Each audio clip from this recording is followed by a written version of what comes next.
Hello, स्वागत है आपका एमपीपीएससी क्लासेस के ऑनलाइन स्टडी प्लेटफॉर्म पे। एक बार फिर से हम आज पेपर थर्ड को कवर करने जा रहे हैं। आज हम टॉपिक उठा रहे हैं देखिए ये जो पार्ट बी है जिसमें कि साइंस, टेक्नोलॉजी, जन स्वास्थ्य के बारे में दिया हुआ है। ये कुल 150 मार्क्स का पोर्शन हो चुका है और इसमें यूनिट नंबर 2 का टॉपिक है कृत्रिम बुद्धिमत्ता। एक्चुअली इसमें मुझे कुछ करंट से रिलेटेड कंटेंट मिला जो कि इस बार बदले हुए पैटर्न में हमारे लिए बहुत ही ज़्यादा हेल्पफुल होने वाला है। जो टॉपिक है fundamental knowledge of artificial intelligence, ये टॉपिक हमारे लिए बहुत ही यूज़फुल होने वाला है। यहाँ पे हम पेपर थर्ड के साथ पेपर 6 को भी कवर कर पाएँगे। पेपर 6 में जो समसामयिक विषयों के निबंध है, हम उस टॉपिक को भी कवर कर रहे हैं। स्टार्ट करते हैं कृत्रिम बुद्धिमत्ता। देखिए, आर्टिफिशियल इंटेलिजेंस को हम सब बहुत अच्छे से जानते हैं, तो मुझे पता है कि इसकी बेसिक समझ आपको है। लेकिन एग्ज़ाम पॉइंट ऑफ व्यू से मुझे कुछ जो कंटेंट मिला, जो मैंने नेट से उठाया है, वो मैं आपसे शेयर कर रही हूँ। आप इस वीडियो को पॉज़ कर के अपने हिसाब से अपने नोट्स में इसको ऐड कर सकते हैं। मेरा नाम है स्प्रिया बिसेन और शुरू करते हैं आज की क्लास। देखिए, कृत्रिम बुद्धिमत्ता बेसिकली क्या है? ये कंप्यूटर प्रणालियों के विकास से को संदर्भित करता है। ये ऐसे कार्य कर सकता है जिसके लिए आमतौर पर हमारा जो ह्यूमन ब्रेन है, मानव बुद्धि की आवश्यकता होती है। देखिए, इंग्लिश और हिंदी मीडियम के लिए मैंने हिंदी में ही लेके आई हूँ। द रीज़न कि अगर हमें ऐसे भी लिखना हो, तो एक हमारे पास अच्छे वर्ड्स वाला टॉपिक तैयार हो।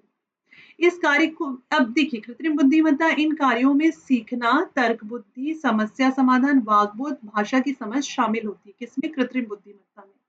कुछ उदाहरण इसके हैं जैसे कि गूगल सर्च है। आपने देखा होगा बेसिकली एक सर्च इंजन है, लेकिन ये किस तरह से काम करता है? ये एआई का उपयोग करके आपके क्वेश्चंस के आंसर देता है। इसी तरह से जो यूट्यूब है, अमेज़न है, नेटफ्लिक्स है, आपकी चॉइस के हिसाब से एल्गोरिदम सेट करके आपको वीडियोज़ और जो भी चीज़ें वो दिखाता है।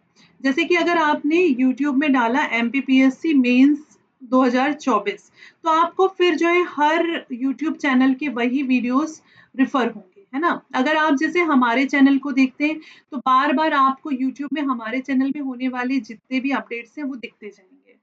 इसके बाद में है गूगल असिस्टेंट, बिक्सबी, सिरी, एलेक्सा। तो देखिए, गूगल असिस्टेंट तो गूगल का ही है, बिक्सबी एक हो गया। बिक्सबी मुझे याद नहीं आ रहा है किसका है, सिरी तो एप्पल का है और एलेक्सा तो एलेक्सा है ना? अमेज़न का, जो आपकी आवाज़ पहचानने और सवालों का जवाब देने के लिए एआई का उपयोग करता है। इसके बाद में व्योमो, जो स्वचालित वाहनों में चलाने के लिए कृत्रिम बुद्धिमत्ता का उपयोग करता है। जो ऑटोमेटेड व्हीकल्स होते हैं उसमें व्योमो यूज़ होता है, तो ये आप ऐड कर सकते हैं। इसके अलावा जो आज के टाइम पे बहुत यूज़ हो रहा है that is ChatGPT, AI art, जो अक्षरों को, इमेजेस को थोड़ा क्रिएटिविटी उत्पन्न कर देता है और कृत्रिम बुद्धिमत्ता है। जैसे कि आपको कोई टॉपिक है, अगर आपने चैट जीपीटी पे डाला तो उसका पूरा आपके पास में कंटेंट आ जाता है। इसके बाद है कृत्रिम बुद्धिमत्ता के घटक और तकनीकें। तो सबसे पहले ये एक इंट्रो के फॉर्म में हो गया, प्लस अगर एग्जाम में कभी आपको ये 2 मार्क्स में आ जाता है, ये ऐसे कोई भी वर्ड आ जाते हैं कि एआई के कुछ उदाहरण लिखिए, ये डेफिनेशन के साथ में उदाहरण दीजिए, तो आप ये सब उदाहरण दे सकते हैं। ठीक है? या आपको अगर 2 मार्क्स में वेमो भी पूछ ले तो आप बता सकते हैं कि वो क्या है। इसके बाद ही कृत्रिम बुद्धिमत्ता के प्रमुख घटक और तकनीकी। घटक का मतलब होता है कि इसके मेन कंपोनेंट्स क्या है और इसकी टेक्निक क्या है ना? तो मेन इसके जो कंपोनेंट्स हैं प्लस इसकी जो मेन टेक्निक्स हम इसमें यूज कर रहे हैं, ठीक है, उसकी बात कर रहे हैं।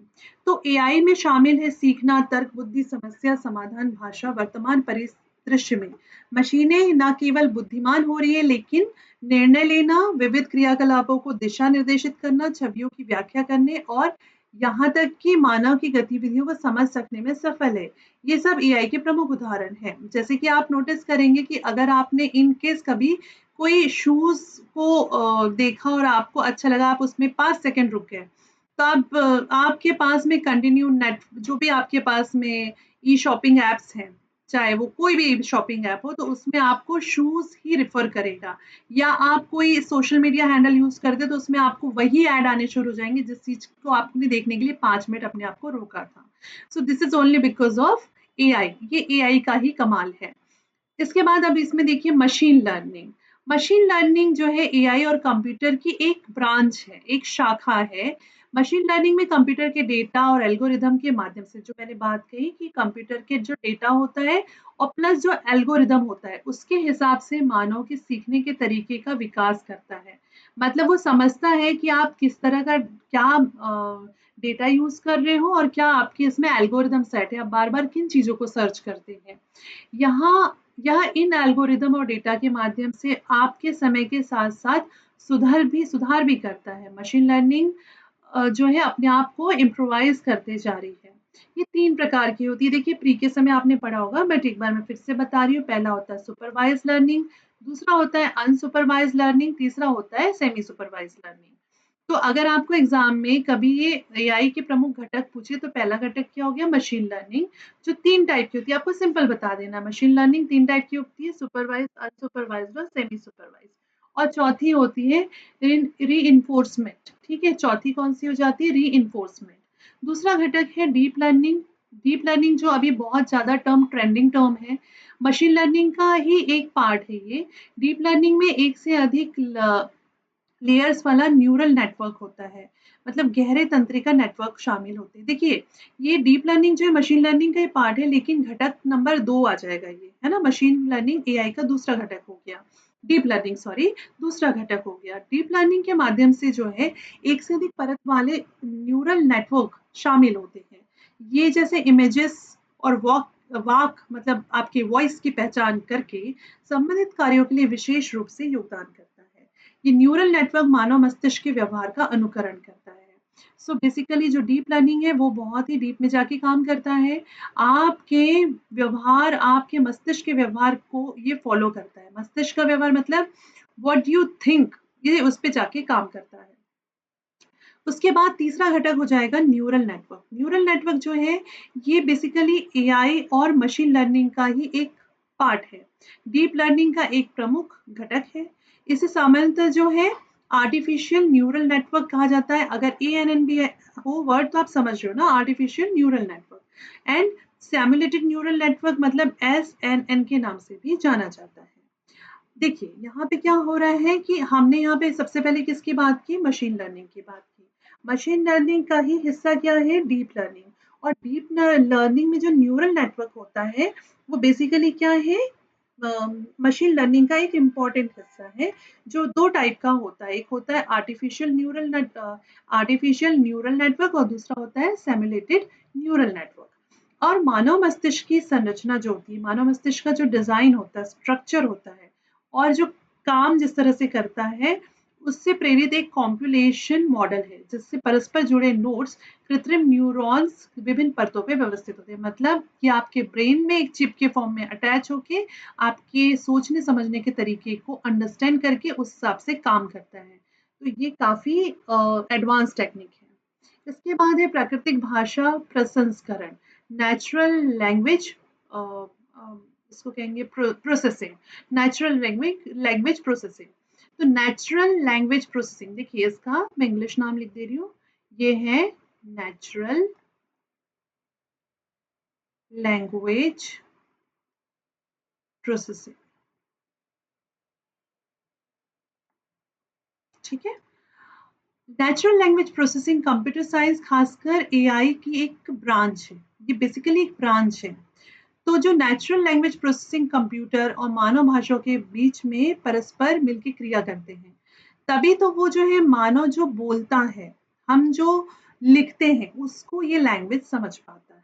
ठीक है। चैटबॉट जो होता है, आपने देखा होगा चैटबॉट में जो आप कोई आपसे आर्टिफिशियली बात करता है, what can I help you, है ना? बहुत सारी कंपनीज के, बहुत सारे साइट्स के चैटबॉट्स होते हैं, जहाँ पर अगर आपने ओपन किया, वैसे ही उनका मैसेज आता है, hi how can I help you. फिर आप उसमें डालते हैं कि वो जो भी आपकी डिमांड है, सपोज आपने रेलवे रिजर्वेशन के लिए किया कि आई वांट मेक रिजर्वेशन, तो वो उस तरह से आपको रिप्लाई करेगा। तो चैटबॉट और या तथा भाषा अनुवाद के लिए महत्वपूर्ण होता है क्या? Natural language processing. फिर है कंप्यूटर विजन, मशीनों को छवियों या वीडियो जैसे दृश्य डेटा के आधार पर व्याख्या करने, निर्णय लेने में सक्षम बनाता है। किसी चीज़ की पहचान, उसका वर्गीकरण इसमें सामान्य अनुप्रयोग है। मतलब कंप्यूटर विज़न में क्या हो जाएगा, जैसे कि गूगल लेंस आप में आपने देखा होगा, आपने फ़ोटो डाली और वहाँ पे आपको इन्फॉर्मेशन आ जाती है, ये उसी तरह की चीज़ है। इसके बाद है रोबोटिक्स। रोबोटिक्स के बारे में हमें बेसिक्स पता है, बट यहाँ पे हम ऐसे राइटिंग के हिसाब से और हमारे मेंस के हिसाब से इसको कवर कर रहे हैं, क्योंकि हम यहाँ पे बात करें प्रमुख घटकों की। तो हमने क्या-क्या देख लिया, वापस मैं आ रही हूँ, मशीन लर्निंग जिसमें 3 है, सुपरवाइज़्ड, अनसुपरवाइज़्ड, सेमी सुपरवाइज़्ड लर्निंग, इसके और रीइंफोर्समेंट लर्निंग, 4 लर्निंग्स है। इसके बाद डीप लर्निंग और न्यूरल नेटवर्क, ठीक है? फिर हम आ जाएँगे नेचुरल लैंग्वेज प्रोसेसिंग, प्राकृतिक भाषा प्रसंस्करण, एनएलपी। उसके बाद कंप्यूटर का विज़न, रोबोटिक्स। रोबोटिक्स जो है एकीकृत प्रणाली होता है, स्वायत्त रूप से ऑटोनोमस रूप से काम करने में सक्षम होता है। भौतिक रोबोटिक रोबोट और सॉफ्टवेयर आधारित रोबोट दोनों शामिल होते हैं। मतलब ये हमने बहुत शॉर्ट में यहाँ पे बता दिया कि बेसिकली रोबोट जो एक ऑटोनोमस प्रणाली है और ये फिजिकली और सॉफ्टवेयर दोनों फॉर्म में काम कर सकता है। विशेषज्ञ प्रणाली में आ जाएगा कि विशेष क्षेत्र मानव विशेषज्ञों के निर्णय लेने की क्षमताओं की नकल करने की डिजाइन किया गया है। पूर्व निर्धारित नियमों में एक सेट के आधार पर निर्णय लेने के लिए नियम आधारित प्रणाली का उपयोग करता है। ठीक है, देखिए मैंने इतना मैटर इसलिए दिया है कि आप इसमें से इसको छाट के अपने हिसाब से मैटर छोटा कर लीजिएगा, या आपको पूरा लिखना, आप पूरा नोट कर लीजिए। आप चाहे तो स्क्रीनशॉट लेके भी रख सकते हैं। कृत्रिम बुद्धिमत्ता के अनुप्रयोग क्या-क्या हो सकते हैं? अभी हमने घटक देखा और घटक के बाद हम इसके अनुप्रयोग, मतलब what are the uses of AI? AI की हमको यूज़ देखना है, यूजेस क्या है इसके? तो एआई जो है तेजी से विकसित होने वाला क्षेत्र है, बिल्कुल सही बात है। और इसका मेन उद्देश्य क्या है? ऐसी मशीनों का बनाना जो कार्य करने में सक्षम हो, जिसके लिए आमतौर पर मानव बुद्धि आवश्यक होती है। ऐसी मशीन बनाना जो ह्यूमन कर सकता है, ह्यूमन के जैसे जो काम कर सके, सीखना, आपका दिमाग का इस्तेमाल करना, समस्या का समाधान करना, निर्णय लेना, है ना? ये सब कुछ इसमें शामिल होता है। अलग-अलग सेक्टर्स में एआई के अब क्या उपयोग है? तो देखिए, एग्ज़ाम में ये क्वेश्चन आ सकता है कि एआई मतलब ये क्वेश्चन 10 नंबर में भी आ सकता है कि एआई को, what is AI? What are the factors of AI and explain the uses of AI. AI को परिभाषित करते हुए इसके प्रमुख घटकों का वर्णन करते हुए अनुप्रयोग बताइए। मतलब 3 पार्ट में ये क्वेश्चन हमको पूछा जा सकता है। डेफिनेशन, उसके बाद इसके कंपोनेंट्स और उसके बाद इसका यूजेस। तो यूजेस इस प्रकार से है, एक तो स्वास्थ्य देखभाल में कि चिकित्सा निदान, दवा खोज, वैविकृत चिकित्सा, रोबोटिक सर्जरी। उसके बाद में है वित्त में कि जैसे जो वित्तीय आजकल धोखाधड़ी होती है, जोखिम मूल्यांकन है, एल्गोरिदम की ट्रेंडिंग है, ग्राहक सेवा के लिए चैटबॉट के रूप में। विनिर्माण मतलब जहाँ पे निर्माण का काम हो रहा है, इंफ्रास्ट्रक्चर और ये सब। पुनर्अनुमानित रखरखाव, गुणवत्ता नियंत्रण, स्वचालन के क्षेत्र में। परिवहन में ऑटोनोमस ऑटो ड्राइव गाड़ियाँ जो आ रही है, स्वचालित वाहन जैसे टेस्ला बना रहा है। यातायात का प्रबंधन, जैसे कि इंदौर में रोबोट स्थापित किया गया, ये एग्जाम्पल आप कोट कर सकते हैं।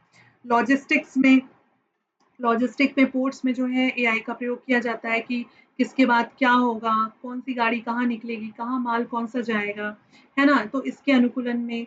उसके बाद में खुदरा व्यापार में कि विभिन्न जो अनुशंसाओं, उत्पादक खोज, गतिशील मूल्य निर्माण, इसमें प्रयोग किया जाता है। ग्राहक सेवाओं में, कस्टमर सर्विसेज में एआई का उपयोग चैटबॉट के रूप में, वर्चुअल असिस्टेंट के रूप में। वर्चुअल असिस्टेंट जैसे कि जो क्या है हमारे पास, एलेक्सा है, सिरी है, कोर्टाना है ना? और आपका क्या है, गूगल का गूगल जो खुद उसका जो सर्च इंजन में हम यूज़ करते हैं। फिर भावना विश्लेषण मतलब आपके इमोशंस को एनालाइज़ करता है। मनोरंजन के क्षेत्र में खेल, विकास, विशेष प्रभावों, आभासी वास्तविकता इत्यादि में। अब इसके बाद में देखिए, मतलब मैंने एक बार फिर से आपको बता दे रही हूँ हमने कहाँ से शुरू किया था। हमने शुरू किया था सबसे पहले कि एआई क्या है? एआई के कुछ उदाहरण हमने देखे थे, गूगल असिस्टेंट, बिक्सबी, सिरी, एलेक्सा, ये सारे हो गए। इसके बाद हमने इसके कुछ घटक और तकनीकें देखा। तो घटक क्या थे? मशीन लर्निंग था, deep learning, neural network, natural language processing, computer vision, robotics, विशेषज्ञ प्रणालियाँ। इसके बाद हमने एआई के उपयोग देखे कि स्वास्थ्य क्षेत्र, वित्त, विनिर्माण, खुर्दा, ग्राहक, मनोरंजन। अब इसके बाद में एआई का विनिमय कैसे होगा, इसका रेगुलेशन कैसे होगा? विनिमय का मतलब क्या होता है? विनिमय का मतलब होता है इसका रेगुलेशन कैसे किया जाएगा। ठीक है, regulation of AI. I think you got it my point. तो देखिए, बेलेचली शिखर सम्मेलन इसमें बहुत इम्पोर्टेंट है। ये थोड़ा करंट रिलेटेड मैंने इसमें ऐड किया है, ये आप अपने आंसर्स में भी और ऐसे में भी ऐड कर सकते हैं। नवंबर 2023 में बैलेचली शिखर सम्मेलन के अंतर्गत विश्व देखिए बैलेचली शिखर सम्मेलन हुआ था। आप मुझे कमेंट सेक्शन में ये बताइएगा बैलेचली जगह कहाँ पर है, प्लीज जरूर बताइएगा, आपका रिस्पॉन्स हमें मोटिवेट करता है। तो नवंबर 2023 में बैलेचली शिखर सम्मेलन के अंतर्गत वैश्विक एआई विनिमय की दिशा में महत्वपूर्ण कदम उठाए गए। हालांकि ये अभी भी शुरुआती दौर में है, कहने का मतलब है कि एआई का रेगुलेशन कैसे हो इसके लिए जो है ये सम्मेलन हुआ था। ठीक है, इसका परिणाम क्या हुआ कि एक बैलेचली घोषणा पत्र जारी किया गया। इस दस्तावेज में सुरक्षित, जिम्मेदार, मानव केंद्रित एआई विकास उपयोग के लिए साझा सिद्धांतों की रूपरेखा तैयार की गई। पारदर्शिता, जवाबदेहिता, मानवाधिकार, मौलिक स्वतंत्रता के प्रति सम्मान पर जोर देता है।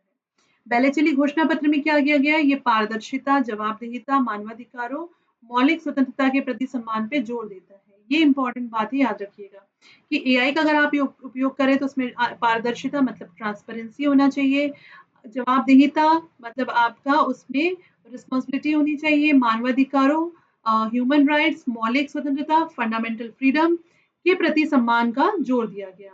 अंतर्राष्ट्रीय सहयोग शिखर सम्मेलन में 30 से ज्यादा देशों के सरकारी अधिकारियों, तकनीकी नेताओं और शोधकर्ताओं रिसर्चर्स ने इसमें साथ लाने का कार्य किया। इस सम्मेलन के माध्यम से एआई प्रशासन पर संवाद तथा सहयोग को बढ़ावा दिया गया। ठीक है, तो ये आप अपने आंसर्स में डाल सकते हैं। इसमें ठोस प्रस्ताव क्या निकल गया है, तो आप चाहे तो जगह जगह कम हो तो मेन मेन पॉइंट्स लिख सकते हैं, लेकिन समझने के लिए मैंने इसको डिटेल में आपको बताया हुआ है कि ठोस प्रस्ताव आए कि इसमें जोखिम मूल्यांकन न्यूनीकरण कि एआई के फ्यूचर में जो जोखिम हो सकते हैं उसकी पहचान करना और उसको कम करना या उसका शमन करना। ठीक है, ये इसका पहला निकल गया कि भाई हमको रिस्क मैनेजमेंट करना है बेसिकली। फिर इसके बाद पूर्वाग्रह व निष्पक्षता कि एआई प्रणाली को लेकर के कुछ पूर्वाग्रह भी है, कुछ स्टीरियोटाइप की बातें भी है ना, कुछ तो इसके बारे में पूर्वाग्रहों को दूर करना, उससे रिलेटेड एक निष्पक्ष जो है एआई प्रणाली को व्यवस्थित करना। इसके बाद इसमें ट्रांसपेरेंसी मतलब पारदर्शिता और व्याख्यात्मकता कि आप उसको एक्सप्लेन कर सको, ऐसी प्रणाली प्रक्रियाओं को उसके लायक उसको बनाना। मानव निरीक्षण व नियंत्रण सुरक्षा करना कि एआई प्रणाली पर मानव का नियंत्रण बना रहे। आपको याद होगा प्री में आपने जब पढ़ा होगा कि मतलब ये जो एआई प्रणाली है या जो रोबोटिक्स है, इन सबको अगर आपने अपने कंट्रोल से बाहर किया तो ये मानव जाति पर हावी हो जाएगा। ठीक है, या ये गलत हाथों में पड़ा तो ये हमें नुकसान पहुंचा सकता है। तो इस चीज को बहुत ही इसके लिए रेगुलेशन करनी जरूरी है कि एआई किसी भी कीमत पे मानव को कंट्रोल ना कर सके। अब यहाँ पे देखिए एआई बिकॉज एआई का ही हिस्सा मशीन लर्निंग होता है, तो मुझे ऐसा लगा कि हमको इसके बारे में भी because it's a part of AI, तो ये भी हमारे पास एक छोटा सा मैटर होना चाहिए कि अगर एग्जाम में आपको लिखने आ जाए मान के चलो 5 नंबर में कि मशीन लर्निंग क्या है, या ये पूछ ले 11 नंबर में कि या 2 नंबर में पूछ ले मशीन लर्निंग के अनुप्रयोग लिखो, या 10 नंबर में पूछ ले कि मशीन एआई क्या है और एआई को परिभाषित करते हुए मशीन लर्निंग के बारे में के अनुप्रयोग बताइए, तो हम इसमें बता देंगे कि भैया मशीन लर्निंग जो है एआई के अंतर्गत आने वाला एक आकर्षक और तेजी से विकसित होने वाला क्षेत्र है, जिसमें कंप्यूटर प्रणालियों के निर्माण पर ध्यान केंद्रित करता है, जो स्पष्ट रूप से प्रोग्राम किए बिना डेटा से ही सीख जाते हैं। इसमें कोई प्रोग्रामिंग नहीं करनी पड़ती, डेटा आपका है और वो सीख जाते हैं, तो ये बहुत फास्ट टेक्निक है।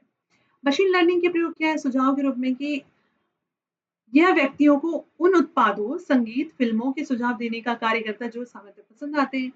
जैसे कि अगर आपने जैसे मैंने एक जूते का एग्जांपल दिया था कि आपने जूते को सर्च किया तो आपको उसी से रिलेटेड ऐड आते जाएँगे। आपने कपड़ा सर्च किया, आपको कपड़े से रिलेटेड ऐड आते जाएँगे, तो आपको सुझाव देता है। धोखाधड़ी का पता लगाना, वित्तीय लेन-देन में संदिग्ध गतिविधियों की पहचान करना, इससे पता चल जाता है, ठीक है? छवि पहचान मतलब वही है कि आपका फेस रिकॉग्निशन और मोबाइल में भी हम यूज़ करते हैं ना, और ऑटोमेटेड जो कार्स रहती है उसमें फेस रिकॉग्निशन वाले सॉफ्टवेयर्स होते हैं, मतलब छवि पहचान। चिकित्सा निदान कि जो मेडिकल एनालिसिस है, शरीर में रोगों का कहाँ फैल रहा है, कैसे हो रहा है, ये सारी चीज़ें भी जो है पता चल जाता है। तो रोगों का निदान होता है। फिर हमने जो बात की थी नेचुरल लैंग्वेज प्रोसेसिंग, है ना, नेचुरल लैंग्वेज प्रोसेसिंग, चैटबॉट और आभासी सहायकों के सशक्त बनाना, मशीनी अनुवाद में सुधार करना। इसके बाद आता है डीप लर्निंग। डीप लर्निंग जो है मशीन लर्निंग का ही एक हिस्सा है। बेसिकली ये जो है हमने इसके पहले ऊपर में देखा है कि ये न्यूरल नेटवर्क को यूज करता है ना। ये जो है न्यूरल आर्टिफिशियल न्यूरल नेटवर्क को उपयोग करता है और आर्टिफिशियल न्यूरल नेटवर्क की परतों में व्यवस्थित किया जाता है। डेटा से जटिल विशेषताएं सीख सकने में सक्षम होता है। तो बेसिकली डीप लर्निंग अगर एग्जाम में लिखने हैं तो हम बताएंगे कि ये आर्टिफिशियल इंटेलिजेंस में मशीन लर्निंग का एक उपसमूह है जो मानव मस्तिष्क की संरचना और कार्य से प्रेरित होकर के एएएन पर उपयोग करता है। ठीक है। अब एक ये पॉइंट है, ये 2 मार्कर्स में अगर पूछ ले तो मुझे लगा आपको बताना चाहिए, जनरेटिव एआई। और आप इसको अपने एसे में भी अगर जब एआई के ऊपर आए तो आप इसको ऐड कर सकते हैं। एआई की एक शाखा है जनरेटिव एआई। ये टेक्स्ट जो होते हैं, पिक्चर्स जो होती हैं, है ना, ऑडियो होते हैं, वीडियो होते हैं, यहाँ तक कि कृत्रिम डेटा का उपयोग जैसे नई सामग्री बनाने में काफ़ी उपयोगी है। डीप लर्निंग जो है उस उद्योगों और रचनात्मक क्षेत्रों में क्रांति लाने में काफ़ी सहायक है। सीखने की अवस्था प्रामाणिक कॉपीराइट, मानवाधिकार, डीपफेक जैसी प्रौद्योगिकी नैतिक निहितार्थ के बारे में महत्वपूर्ण प्रश्न भी उठता है। ओपन एआई का चैट जीपीटी, गूगल का बॉर्ड, ये गूगल एआई बॉर्ड इत्यादि इसमें शामिल है।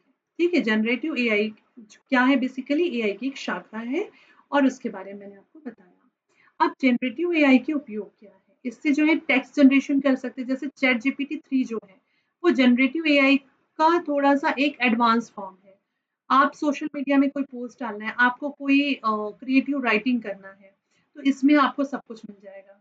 फिर डेवलपर्स के लिए जो है एक ऑटोमेटेड फॉर्म में कोडिंग कर देता है, कोड जनरेशन कर देता है। अम, जैसे कि एक स्क्रैच करके आता है जो कि बच्चों के कोडिंग के लिए एक सॉफ्टवेयर है जहाँ पे कि कोडिंग के बेसिक फ्रेम बने रहते हैं और उसमें उन्हें बेसिक इन्फॉर्मेशन फिल करनी होती है, तो वो किसी भी एक मतलब एनिमेशन बना सकते हैं, कुछ क्रिएटिविटी कर सकते हैं, तो कोड जनरेशन में भी काम आता है। कहानी कविताएं सृजित कर सकता है, मीडिया की कथाएं, स्क्रिप्ट, कहानियां, ये सब कुछ भी आप एआई की हेल्प से कर सकते हैं। तो वही होता है जनरेटिव एआई। जनरेटिव एआई मतलब जो जनरेट कर रहा है आपकी अकॉर्डिंग इंफॉर्मेशन या आपके अकॉर्डिंग जो भी चीजें आपकी डिमांड है। इसके बाद में जो है ये मीडिया प्रोडक्शन डिज़ाइन, जिसमें कि ओपन एआई है, डेल ई है, ये नाम याद रखिएगा, टेक्सटुअल, ये सब क्या करते हैं, विवरण से छवियां उत्पन्न कर सकते हैं।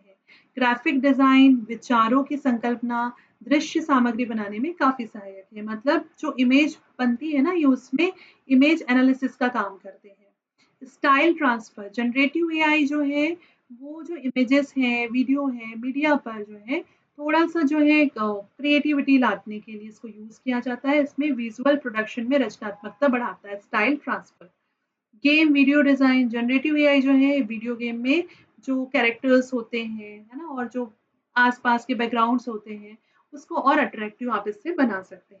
सो बेसिकली जनरेटिव एआई अगर आपको आता है तो आप बता देंगे कि ये एआई की एक शाखा है जो टेक्स्ट, छवि, ऑडियो, यहाँ तक कि कृत्रिम डेटा का उपयोग करके नई सामग्री बनाने में उपयोग किया जाता है। ठीक है। इसके उदाहरण बता देंगे प्लस इसमें जो है क्या-क्या अनुप्रयोग है वो हम बता देंगे। स्वास्थ्य देखभाल में जनरेटिव एआई से आप क्या कर सकते हैं, दवाओं की खोज कर सकते हैं, दवाओं का पता लगा सकते हैं। मेडिकल इमेजिंग मतलब बीमारी और अगर असमानताएँ कोई शरीर में है, उसको जो है ठीक किया जा सकता है। फिर आपके एंटरटेनमेंट में संगीत की रचना, जनरेटिव एआई जो है संगीत की रचना कर सकता है। आप ट्यून बना सकते हैं, ठीक है। आभासी पात्र मतलब एक आर्टिफिशियल कैरेक्टर्स जो होते हैं, वर्चुअल कैरेक्टर्स जो होते हैं, वो बनाए जाते हैं, जैसे कि जो आप वीडियो गेम्स वगैरह में देखते हैं या एनिमेटेड मूवीज़ में देखते हैं। फिर उसके बाद में बिज़नेस और प्रोक्योरमेंट, है ना, इसमें। तो इसमें यूज़ हो जाएगा सामग्री व्यक्तिकरण, जनरेटिव एआई का उपयोग किसमें करेंगे हम? कोई संदेश देना है, विज्ञापन देना है।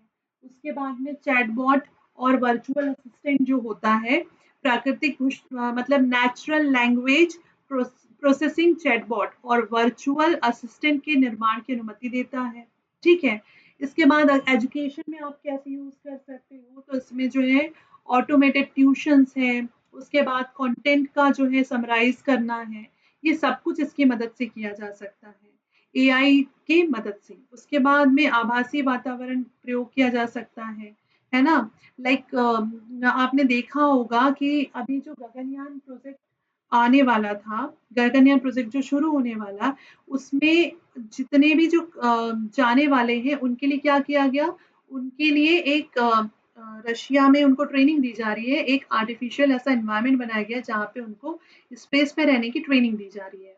ऐसे ही इसमें क्या होता है कि जो इसरो के जो प्रोजेक्ट्स रहते हैं, ठीक है? जो अगर स्पेस में जो या नासा के जो प्रोजेक्ट्स रहते हैं, तो उन्हें जो है इस तरह से ट्रेनिंग दी जाती है कि जैसे वो वहाँ पे कैसे करेंगे। बहुत सारी पायलट ट्रेनिंग में होता है कि वर्चुअली उनको ट्रेन किया जाता है, वर्चुअल प्रैक्टिस कराई जाती है। आर्मी के मेंबर्स होते हैं, उनको वर्चुअली ऐसा मतलब प्रयोग वो जो इंस्ट्रूमेंट लगाते हैं ना आँखों में, उसके थ्रू ये किया जाता है कि कैसे आप जो है रियल फील करके आप वर्चुअली उस चीज़ का आभास ले सकते हैं। तो ये सब जो है टेक्निक्स हैं। अब यहाँ पे एआई का एक बहुत इम्पोर्टेंट पोर्शन है जो कि करंट अफेयर्स से रिलेटेड है, that is deep fake. Deep fake क्या है? ये एक जो है सिंथेटिक मीडिया है। डीप फेक बेसिकली क्या है? सिंथेटिक मीडिया है, जिसमें किसी पर्टिकुलर इंसान का चेहरा, उसकी आवाज का उपयोग करके, बिकॉज ये अभी बहुत ज्यादा न्यूज में था, बड़े बड़े सेलिब्रिटीज के साथ में डीप फेक के थ्रू उनके साथ मॉर्फिंग की जा रही थी, है ना? मॉर्फिंग का मतलब होता है कि आपकी शक्ल लेकर के किसी और की बॉडी लेकर के उसको गलत इस्तेमाल करना, ठीक है? तो ये होता है डीप फेक। तो डीप फेक में बेसिकली होता है कि किसी व्यक्ति का चेहरा है, उसकी आवाज है, उसको डिजिटली चेंज कर दो, ताकि ऐसा लगे कि जैसे वो कुछ ऐसा कर रहा है या कह रहा है जो उन्होंने कभी नहीं किया है। एक प्रकार का ये आर्टिफिशियल इंटेलिजेंस का उपयोग करके किया जाता है। इसे डीप लर्निंग कहा जाता है, डीप फेक या डीप लर्निंग कहा जाता है, जो बहुत ही एक्यूरेट होता है, सटीक होता है और लोगों की उपस्थिति व आवाज की नकल करना सीख जाता है। जैसे कि मैं बोल रही हूँ और मेरी ही आवाज का प्रयोग करके कोई और इसका प्रयोग कर सके। अब इसके लाभ क्या है? लाभ तो भाई बहुत है। लाभ ये है कि अगर फ़िल्मों में जैसे डबिंग जो होती है, अलग-अलग लैंग्वेजेज़ की, तो जैसे अमिताभ बच्चन की कोई मूवी आई, तो अमिताभ बच्चन की मूवी हिंदी में आई लेकिन उसको तमिल में भी डब करना है तो अमिताभ बच्चन डब नहीं करेगा। अमिताभ बच्चन की वॉइस को लेकर के तमिल डबिंग हो जाएगी। ये इसका पावर है। मनोरंजन शिक्षा डीप फेक से आप क्या कर सकते हो? फ़िल्में हैं, गेम्स हैं, चलचित्र हैं, वृत्ति चित्र हैं, ऑनलाइन पाठ्यक्रम है, इसको और अट्रैक्टिव बनाया जा सकता है। जैसे कि आपने देखा होगा कि डीप फेक का यूज़ करके मुगले आज़म के कैरेक्टर्स को जो है अलग-अलग तरह से उनकी कलरफुल पिक्चर आ गई। कलरफुल पिक्चर के बाद में फिर एक ओम शांति ओम का गाना है जिसमें कि ओल्ड हीरोइन्स के साथ में शाहरुख खान डांस कर रहा है। सो वो तो मृत अभिनेता अभिनेत्रियों के साथ जो है दोबारा वो दृश्यों को फिल्माया जा रहा है। तो ये सब क्या है? एआई के थ्रू है, अधिक वास्तविक लगता है। शिक्षार्थियों को प्रसिद्ध ऐतिहासिक शख्सियतों विशेषज्ञों के साथ बात करने की अनुमति देता है कि आप के किशोर कुमार जैसे महान गायकों की आवाज के गाने सुन सके और किन्हों और गायकों भले ही किसी और ने गाया लेकिन आपको लगेगा जैसे के ने गाया है, किशोर कुमार ने गाया है। फिर हेल्थ में इससे क्या हो सकता है? इससे जो सिंथेटिक डेटा उत्पन्न करके आप किसी भी चीज़ की चिकित्सा कर सकते हैं, है ना? उसके बाद में स्वायत्त और अभिव्यक्ति, रिफेस डीपफेक टेक्निक से मौज-मस्ती और मशहूर हस्तियों के साथ चेहरे की अदला-बदली करके उनकी डिजिटल पहचान छुपाने में सहायक है। संदेशों का विस्तारीकरण डीपफेक तकनीक आवाज को बढ़ाती है, जैसे कि किसी पात्र के मरने के बाद भी बनाया गया अंतिम संदेश। भेदभाव, सेंसरशिप, हिंसा के सामना करने में सहायता करता है। डिजिटल देखिए अभी हम इसमें इसके पूरे फायदे बता रहे हैं, है ना? इसके बाद है डिजिटल पुनर्निर्माण कि आप डीपफेक तकनीक से कोई डेटा जो आपका या फोटो आपकी लुप्त होते जा रही है, ये कभी होता है ना हमारी कोई ब्लैक एंड व्हाइट फोटो है वो ब्लर हो गई है, बहुत पुरानी रखी है, इसके थ्रू आप उसको जो है वापस से सही कर सकते हो, है ना? लेकिन इसके साथ में चुनौतियाँ भी बहुत हैं क्योंकि अगर कोई टेक्निक इतनी एडवांस है, तो डेफ़िनेटली अगर वो इतनी अच्छी भी है, तो इसका जो है नेगेटिव भी होगा क्योंकि दोनों तरह के लोग इस दुनिया में हैं जो कि इसका फ़ायदा भी उठा सकते हैं और इसको गलत तरह से प्रयोग भी कर सकते हैं। तो अब हम इसकी चुनौतियाँ देखते हैं या इसके नेगेटिव पॉइंट्स देखते हैं कि इसके ये बेसिकली क्या है एक सिंथेटिक मीडिया है। ये कई तरह की इससे जो है हमारे सामने चैलेंजेस हैं। पहली बात तो इससे हमारी गोपनीयता, सुरक्षा का पे प्रभाव पड़ा जाता है। आप ये मान के चलिए कि आज के डेट में आपका मोबाइल में आपको जो लगता है कि आपका डेटा सेफ है, बिल्कुल सेफ नहीं है। तभी तो कोई भी प्रमोशन, कोई भी ऐड अचानक से आपके मोबाइल में आ जाता है। अगर आपका मोबाइल इतना सेफ होता, तो आपका नंबर कैसे एक थर्ड पार्टी के पास पहुँच के किसी भी थर्ड पार्टी का प्रमोशन आपके पास आ रहा है। So this is only because क्योंकि हमारी कोई भी चीज़ सेफ एंड सिक्योर नहीं है, प्राइवेसी ज़ीरो है। ठीक है?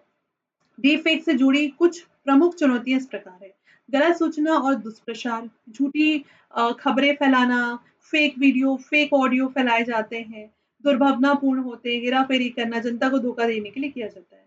गोपनीयता मतलब सबसे ज़्यादा दिक्कत वाली चीज़ है गोपनीयता। डीपफेक का उपयोग करके व्यक्ति की चित्रित करने वाली नकली सामग्री बनाने के लिए किया जाता है, जो भावनापूर्ण उद्देश्य के लिए मतलब किसी को आप जो है उसकी प्राइवेसी को भंग कर सकते हैं। आर्टिकल 21 जो है उसको आप जो है ओवरलैप कर रहे हो। फिर राजनीतिक हेर फिर किसी राजनेता की फोटो कहीं लगा दी, कहीं उसका वीडियो बना दिया, चुनाव जनता के ताकि उनकी धारणा बदल सके आप आम जनता की। ये सब इसके चुनौतियाँ हैं। धोखाधड़ी घोटाले भैया ये तो बहुत ज़्यादा होता है कि अपराधी लोगों को धोखा देने के लिए ऐसी विश्वसनीय आवाज़ वीडियो रिकॉर्डिंग जैसे कि अभी चल रहा है कि आपके मोबाइल पे आपकी किसी फैमिली मेंबर का आपको लगेगा कॉल आ रहा है, चेहरा वैसे ही दिखेगा, वो बोलेंगे यार जल्दी से पैसा भेज दो। अभी बहुत चल रहा है ना ये वाला। तो ये जो है बेसिकली डीपफेक टेक्निक से ही हो रहा है। तो इस तरह की धोखाधड़ी से आपको अवेयर रहने की बहुत ज़रूरत है। इसके बाद में एथिकल पॉइंट से हम देखें नैतिक चिंताएँ क्या हैं? तो भई विनिर्माण वितरण एआई की ज़िम्मेदार बनाने के बारे में नैतिक प्रश्न उठाता है, कि अगर आप कृत्रिम बुद्धिमत्ता के संभावित लाभों को डीपफेक तकनीक से जुड़े जोखिमों के साथ संतुलित कर पाते हैं या नहीं कर पाते, ये बहुत बड़ी चुनौती है। सुरक्षा के खतरे क्या हैं कि इसका उपयोग करते कोई भी व्यक्ति या संगठन के जो है फेक हमले कर सकता है। जैसे कि हमलावर किसी कंपनी की कार्यकारी की आवाज़ की नकल करने और उस पे घुसपैठ करके अनुरोध करने के लिए डीपफेक का उपयोग कर सकता है। पता लगाने में बहुत चुनौती है। इसका सोर्स क्या है ये पता लगाना बहुत मुश्किल होता है।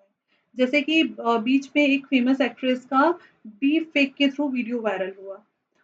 उस बिकॉज़ सबने इसका अपोज़ किया बड़े-बड़े सेलिब्रिटीज़ ने तो इसकी जो है पता लगाया गया। लेकिन वो पता लगाने में बहुत टाइम लगा कि बेसिकली ये वीडियो किसने मॉर्फिंग करके बनाया है। तो ये एक अपने आप में चुनौती है। भरोसे पे प्रभाव, सीधी-सी बात है, जो चल रहा है आप किसी चीज़ पे भरोसा नहीं कर सकते। एकदम से किसी भी आने वाले वीडियो पे विश्वास नहीं होता। लगता है कि अरे एडिटिंग होगी, अरे इसमें कोई टूल यूज़ किया होगा। तो ये एक चुनौती है, भरोसा इसमें बहुत कम है लोगों को। कानूनी और नियामक चुनौती, अभी तक की कोई हमारे पास में ठोस कानून व्यवस्था या ऐसे नियम नहीं है जो कि इस पे लगाम लगा सके। अब इसको खतरे को हम अंकुश कैसे लगा सकते हैं? तो पहली बात है अंतर्राष्ट्रीय अनुभवों से सीखना। देखो, निर्माण, प्रसार और पता लगाना, ये इसमें 3 चक्र हैं। आप जो है अगर अवैध या गैर सहमति वाले विकास को रोकने में सहायता कर सकते हैं। उदाहरण के लिए जैसे चीन है, वहाँ पर नियामक दृष्टिकोण अपना रहे हैं। डीपफेक वीडियो में दिखाए गए व्यक्तियों की सहमति को अनिवार्य बताते हैं। इसके अलावा वहाँ पे जो टेक्नोलॉजी है, उसको उपयोग करने वालों को अपना आईडी दुरुपयोग के मामले में सहायता के लिए उपलब्ध कराने की आवश्यकता होती है। मतलब वहाँ पे इसको लेके नियम बनाए जा रहे हैं चीन में। सभी कृत्रिम बुद्धिमत्ता जनरेटेड वीडियो में वाटरमार्क का शामिल करना। जितने भी ये जो है उसमें वाटरमार्क शामिल करना जो है महत्वपूर्ण कर दिया गया है। ये चिन्ह उत्पत्ति और स्वामित्व का खुलासा करते हैं। मतलब आपको पता चल जाएगा वाटरमार्क देख के कि किसका है। दृश्यमान वाटरमार्क अनधिकृत उपयोग के खिलाफ निवारक के रूप में काम करता है। दूसरी बात है कि मूल निर्माण के बारे में पता चल जाता है ना? ये चीज़ें हैं। उपयोगकर्ताओं को अनुचित सामग्री अपलोड करने से रोका जाता है ताकि इस चीज पे अंकुश लगाया जा सके। डीप फेक डिटेक्शन तकनीकों को उन्नत बनाना एक ये मेन काम है कि भाई जब आप डीप फेक तक पहुंच गए हो तो आप इसको कैसे कंट्रोल करें इसके लिए भी टेक्नोलॉजी को और डेवलप करना। इसके लिए डिजिटल प्रशासन कानून को और अधिक मजबूत किया जाए, एक अलग से व्यवस्था खड़ी की जाए। डीप फेक टेक्निक के नैतिक और जिम्मेदारी पूर्ण उपयोग को बढ़ावा देना। तो ये प्रमुख उसके अंकुश लगाने के कुछ तरीके थे। तो आई होप कि ये मैं आपको ठीक से समझा पाई। अब देखिए इसके लिए गवर्नमेंट ने क्या किया है इंडिया में, हम जब भी आंसर क्लोज करें तो इस चीज को जरूर बताएं। जैसे 2000 का जो आईटी एक्ट था, 2021 के आईटी नियमों में दोनों में डीप फेक वीडियो और तस्वीरों को तुरंत हटाने के लिए सोशल मीडिया माध्यस्थों को जिम्मेदारी सौंपने का स्पष्ट दिशा निर्देश दिए गए। इसका अगर आप पालन नहीं करते तो 3 साल की सजा और 1 लाख रुपए जुर्माना है। आईटी एक्ट कि जो धारा 66 की डी है, उसके अनुसार है कि अगर कंप्यूटर का उपयोग कर रहे हो आप और आप जो है डीप फेक से धोखाधड़ी कर रहे हो, तो आपको 3 साल की सजा और 1 लाख का जुर्माना होगा। आईटी एक्ट के नियम 31B(7) में कहा गया है कि अगर सोशल मीडिया के माध्यम में जो मीडिएटर्स है, मध्यस्थ है, उसको ये बिल्कुल सुनिश्चित करना होगा कि उसके प्लेटफॉर्म का उपयोग किसी भी ऐसी डीप फेक या कोई ऐसे पोस्ट को पोस्ट करने में नहीं किया गया है, और अगर किया गया है तो उसके लिए सजा का प्रावधान है। फिर 232B में कंटेंट के खिलाफ शिकायत मिलने पर 24 घंटे के भीतर उसे हटाने का आदेश देता है। तो इस प्रकार से ये है। अब इसमें वापस से हम एआई में इसके कुछ फेमस प्लेटफॉर्म जो कि आपको 2 नंबर में पूछ सकता है कि चैट जीपीटी क्या है, तो ये ओपन एआई द्वारा बनाया गया कृत्रिम बुद्धिमत्ता आधारित भाषा मॉडल है जो कि टेक्स्ट उत्पन्न करने में कुशल है ना, सवालों के जवाब देता है, अलग अलग विषयों पे कंटेंट देता है।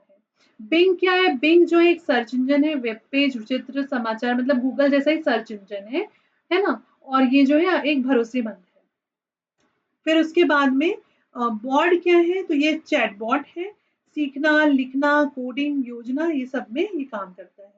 इसके बाद में जेमिनी क्या है? जेमिनी गूगल का एकदम लेटेस्ट एआई मॉडल है जो कि मल्टी मॉड्यूलिटी पे तैयार किया गया है, और ये अल्ट्रा प्रो और नैनो में उपलब्ध है। Gemini massive multitask language understand MMLU और human evolve Python code generation जैसी चुनौतीपूर्ण चीजों पे मतलब काम करने में सक्षम है। भारत में एआई की क्या राह है आगे की? तो देखिए, जैसे जैसे एआई में बढ़त हो रही है, या जिसको कहेंगे कि आगे बढ़ रहा है, भारत में एआई के रिसर्च और डेवलपमेंट में भी एक प्रमुख गेम चेंजर के रूप में है। ठीक है, भारत में बुद्धिमत्ता के क्षेत्र में काफी संभावनाएं हैं। अगर हम विश्व के स्तर पे देखें तो भारत जो है तीसरे नंबर पे खड़ा होता है, ये आप अपने आंसर में डाल सकते हैं। भारत के कृत्रिम बुद्धिमत्ताओं के निवेश 30.8 है। हमारा एआई में कितना निवेश है? भारत का जो एआई में निवेश है वो 30.8% का निवेश है, जिससे कि 2023 की अगर हम बात करें, ठीक है, 2000 अगर मैं 23 की बात करूं तो कितना है? 8,881 मिलियन डॉलर तक पहुंच गया है। भारत सेमीकंडक्टर उद्योगों की वृद्धि करके एआई बाजार में महत्वपूर्ण होगी। भारत में सेमीकंडक्टर उद्योगों की वृद्धि एआई बाजार के लिए बहुत इंपॉर्टेंट है। 2025 तक के 7.8 बिलियन डॉलर तक पहुंचने का अनुमान है। भारत की अर्थव्यवस्था कृत्रिम बुद्धिमत्ता, देखो भारत की अर्थव्यवस्था की हम बात करें तो 60% प्रभाव एआई का जो है भारत की अर्थव्यवस्था में उद्योगों में है, ऑटोमेटिव में है, हेल्थ केयर में है, खुर्दा उपभोक्ता के पैक की गई वस्तुओं में है। ठीक है, इस प्रकार से हम जो है इसको क्लोज कर सकते हैं। इंडिया एआई, ये मई 2020 में इलेक्ट्रॉनिक सूचना प्रौद्योगिकी मंत्रालय के मिति द्वारा लॉन्च किया गया कृत्रिम बुद्धिमत्ता पोर्टल है। ठीक है, क्या? इंडिया एआई, और किसने लॉन्च किया? मिति ने लॉन्च किया है। ठीक है, इसका लक्ष्य बेसिकली क्या है कि भाई एआई के क्षेत्र में आर एन डी करना, नया नवाचार सहयोग करना, समाज